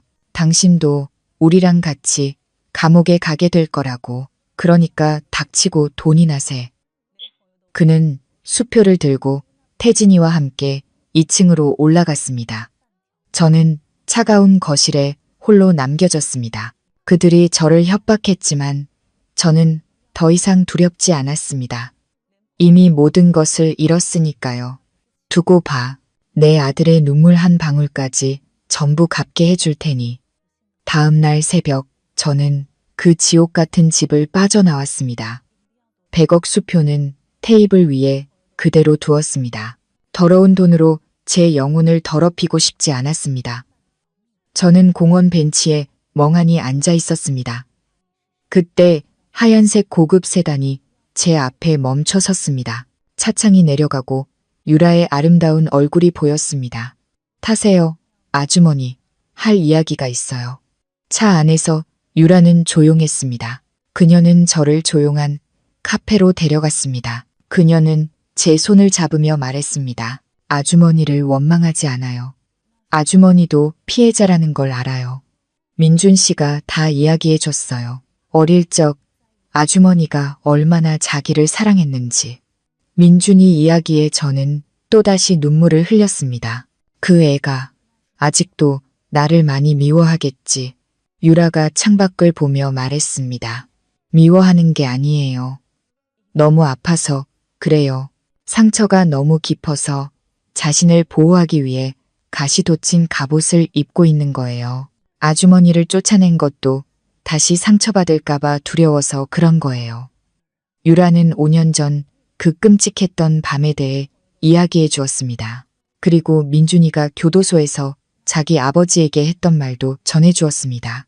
민준 씨가 저희 아버지 앞에 무릎을 꿇고 빌었대요. 자신은 감옥에 가도 괜찮으니 제발 자기 엄마를, 아주머니를 지켜달라고. 가족이 무너지는 걸 보면 아주머니가 감당하지 못할 거라고요. 저는 가슴이 미어져 통곡했습니다. 내 아들, 내 바보 같은 아들, 자신을 희생하면서까지 나를 지키려 했는데 저는 유라에게 물었습니다. 내가 이제 뭘 해야 할까? 내 목숨이라도 바쳐서 속죄하고 싶어. 유라가 제 눈을 똑바로 보며 말했습니다. 죽지 마세요. 사세요. 살아서 그들의 죄를 밝히고 민준 씨의 억울함을 풀어주세요. 그들이 법의 심판을 받아야 민준 씨의 상처도 아물 수 있을 거예요. 아주머니, 그렇게 하실 수 있으세요? 저는 눈물을 닦고 굳게 고개를 끄덕였습니다. 할 수 있어. 꼭 그렇게 할게. 그날 밤, 유라는 제게 민준이가 감옥에서 쓴 낡은 일기장을 건네주었습니다. 첫 장을 넘기자 눈물 자국으로 얼룩진 민준이의 글씨가 나타났습니다. 엄마, 보고 싶어요. 엄마가 끓여준 김치찌개가 먹고 싶어요. 엄마를 원망하지 않아요. 엄마가 평안하다면 저는 괜찮아요. 저는 페이지를 넘길수록 숨이 막혔습니다. 희망으로 가득 찼던 아들의 글은 점차 절망과 증오로 변해가고 있었습니다. 마지막 장에는 이렇게 쓰여 있었습니다. 오늘 유라의 아버지가 진실을 알려주었다. 엄마, 어떻게 나한테 이럴 수 있어요? 당신은 더 이상 내 엄마가 아니다. 나는 살아서 나갈 것이다.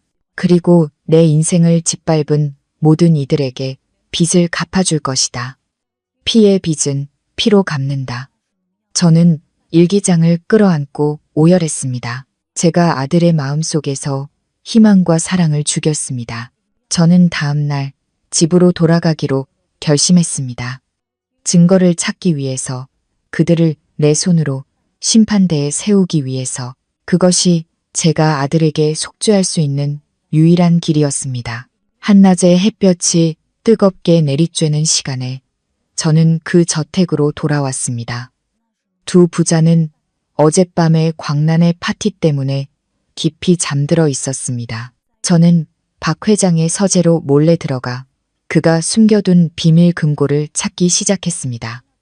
그는 의심이 많고 철저한 사람이었습니다. 중요한 증거를 쉽게 버릴 리가 없었습니다. 저는 그의 책상 뒤에 걸린 거대한 그림 뒤에 금고가 숨겨져 있을 것이라고 직감했습니다. 한밤중 저는 서재로 다시 들어가 무거운 그림을 옮겼습니다. 예상대로 벽 안에는 비밀 금고가 있었습니다. 하지만 비밀번호를 알 수 없었습니다. 저는 그가 가장 중요하게 생각하는 숫자가 무엇일지 필사적으로 생각했습니다. 그리고 마침내 그가 첫 대형 프로젝트를 따냈던 그 운명의 날짜를 떠올렸습니다. 떨리는 손으로 숫자를 누르자 철컥 소리와 함께 금고 문이 열렸습니다. 안에는 돈다발과 함께 검은색 장부와 작은 USB가 들어 있었습니다. 그것들이 바로 박 회장의 모든 비리를 담고 있는 증거였습니다. 저는 그것들을 품에 숨기고 날이 밝기 전에 그 지옥을 빠져나왔습니다. 그리고 곧장 경찰서로 향했습니다. 저는 경찰서 조사실에 앉아 제가 가져온 모든 증거를 테이블 위에 올려놓았습니다. 그리고 담담하게 말했습니다. 저는 제 남편 박태만과 의붓아들 박태진의 범죄를 고발하고 그들의 범죄를 은폐한 제 죄를 자수하러 왔습니다. USB에 담긴 영상과 녹음 파일이 재생되자 조사실의 공기는 얼어붙었습니다. 그것은 박 회장의 뇌물 거래 증거와 5년 전 사고 당시의 끔찍한 상황이 담긴 차량 블랙박스 영상이었습니다. 증거는 명백했습니다. 그날 밤 경찰은 박 회장의 저택을 급습했습니다. 두 부자는 민준이가 준 100억 수표를 앞에 두고 돈을 세고 있다가 현장에서 체포되었습니다. 저도 그 자리에 함께 있었습니다. 저를 본 박 회장이 악을 썼습니다. 이 미친 여자, 내가 감히 나를 배신해? 저는 그의 눈을 똑바로 보며 말했습니다. 배신이 아니에요. 5년 전에 했어야 할 일을 이제야 하는 것뿐이에요. 당신들은 당신들이 뿌린 씨앗을 거두는 것뿐이라고요. 태진이는 바닥에 주저앉아 제게 매달리며 울부짖었습니다. 엄마, 살려주세요. 감옥 가기 싫어요. 저는 차갑게 말했습니다. 너무 늦었어. 네가 다른 사람의 인생을 망가뜨렸을 때 네가 오늘을 생각했어야지. 두 부자는 수갑이 채워진 채 경찰차에 실려갔습니다. 저 역시 다른 경찰차를 타고 구치소로 향했습니다. 차창 밖으로 멀리서 검은 세단 옆에 서 있는 민준이의 모습이 보였습니다. 그의 눈에는 더 이상 증오가 없었습니다. 그저 깊은 슬픔과 안타까움만이 담겨 있었습니다. 저는 눈물을 흘리며 아들을 향해 미소 지었습니다. 잘 있어라, 아들아. 엄마는 이제 죗값을 치르러 간다. 너는 부디 행복해야 한다. 법정의 날. 하늘은 모든 것을 씻어내려는 듯 비를 퍼부었습니다. 저는 죄수복을 입고 피고인석에 서서 담담하게 제 죄를 인정했습니다. 제 옆에는 절망에 빠진 박 회장과 태진이가 서 있었습니다. 재판장은 그들의 추악한 범죄 목록을 하나하나 읽어 내려갔고 마침내 판결을 내렸습니다. 박 회장은 징역 20년, 태진이는 징역 15년을 선고받았습니다. 그들은 법정에서 쓰러지고 오열했지만 이미 늦었습니다. 저는 범죄 은폐 및 수사 협조 공로를 인정받아 징역 5년을 선고받았습니다. 저는 그 판결을 감사히 받아들였습니다. 마침내 제 마음에 무거운 짐을 내려놓을 수 있게 되었습니다. 5년의 수감 생활은 쉽지 않았지만 제 마음은 그 어느 때보다 평온했습니다. 저는 그곳에서 비로소 진정한 참회와 평화를 찾았습니다. 유라가 가끔 면회를 와서 바깥 소식을 전해주었습니다. 민준이는 회사를 더욱 키웠고 제 이름으로 된 자선재단을 만들어 어려운 이웃을 돕고 있다고 했습니다. 그 소식에 저는 기쁨의 눈물을 흘렸습니다. 아들은 자신만의 방식으로 저를 기억하고 있었습니다. 시간은 흘러 제 머리는 하얗게 새고 눈은 침침해졌지만 제 마음은 평온을 찾았습니다. 그리고 마침내 출소의 날이 다가왔습니다. 5년 만에 나서는 교도소 문 앞, 하늘은 눈부시게 푸르렀습니다. 낡은 옷 가방 하나를 들고 멍하니 서 있는데 익숙한 검은 세단 한 대가 제 앞에 멈춰 섰습니다. 차문이 열리고 민준이와 유라가 내렸습니다. 민준이는 훌쩍 어른이 되어 있었습니다. 그는 제 앞에 다가와 한참 동안 저를 바라보더니 떨리는 목소리로 불렀습니다. 어머니. 그 한마디에 지난 세월의 모든 아픔과 그리움이 눈물이 되어 터져 나왔습니다. 저는 아들을 부둥켜 안고 한없이 울었습니다. 민준이의 단단한 팔이 제 깡마른 몸을 따뜻하게 감싸 안았습니다. 어머니, 이제 집으로 가요. 민준이가 제 손을 잡고 차에 태웠습니다. 그는 도시를 벗어나 푸른 논과 밭이 펼쳐진 한적한 시골길로 차를 몰았습니다. 차는 아담한 언덕 위에 자리 잡은 작은 한옥집 앞에 멈췄습니다. 집 앞마당에는 제가 좋아하던 꽃들과 햇살을 향해 활짝 핀 해바라기들이 가득했습니다. 저는 말을 잃었습니다. 민준이는 제가 꿈꾸던 노후를 모두 기억하고 있었던 것입니다. 민준이가 말했습니다. 어머니, 과거의 상처가 너무 깊어서 저희가 함께 사는 것은 서로에게 더 아플 수 있어요. 그래서 어머니만을 위한 공간을 마련했어요. 주말마다 유라랑 손주 데리고 꼭 찾아뵐게요. 저희 곧 부모가 돼요. 저는 행복에 겨워 또다시 눈물을 흘렸습니다. 제가 할머니가 된다니. 하늘이 마침내 제게 축복을 내려주었습니다. 그 후 저는 그 평화로운 집에서 제2의 인생을 살았습니다. 텃밭을 가꾸고 책을 읽고 찾아오는 아들 내외와 손주를 보며 하루하루를 감사히 보냈습니다. 어느 해 진력, 저와 민준이는 맨마루에 앉아 노을을 바라보고 있었습니다. 제가 아들의 머리를 쓰다듬으며 말했습니다. 아들아, 고맙다. 이 못난 어미를 용서해주고 이런 평화를 선물해줘서 정말 고맙다. 민준이가 제 손을 잡으며 말했습니다. 과거는 이제 흘려보내요, 어머니. 저희는 현재와 미래를 살아야죠. 오래오래 건강하게 저희 곁에 있어주세요. 저는 평생 처음으로 마음 깊은 곳에서 우러나오는 평온한 미소를 지었습니다. 어둠이 내렸지만 제 마음속에는 눈부신 아침이 밝아오고 있었습니다. 이 이야기는 우리에게 인과응보라는 세상의 이치와 용서라는 위대한 사랑의 힘을 보여줍니다. 탐욕과 이기심은 결국 파멸을 부르지만 진심 어린 참회와 용서는 어떤 상처든 치유하고 새로운 삶을 선물할 수 있다는 것을요. 우리 모두의 마음속에 서로를 보듬는 따뜻한 사랑과 용서의 해바라기가 활짝 피어나기를 바랍니다.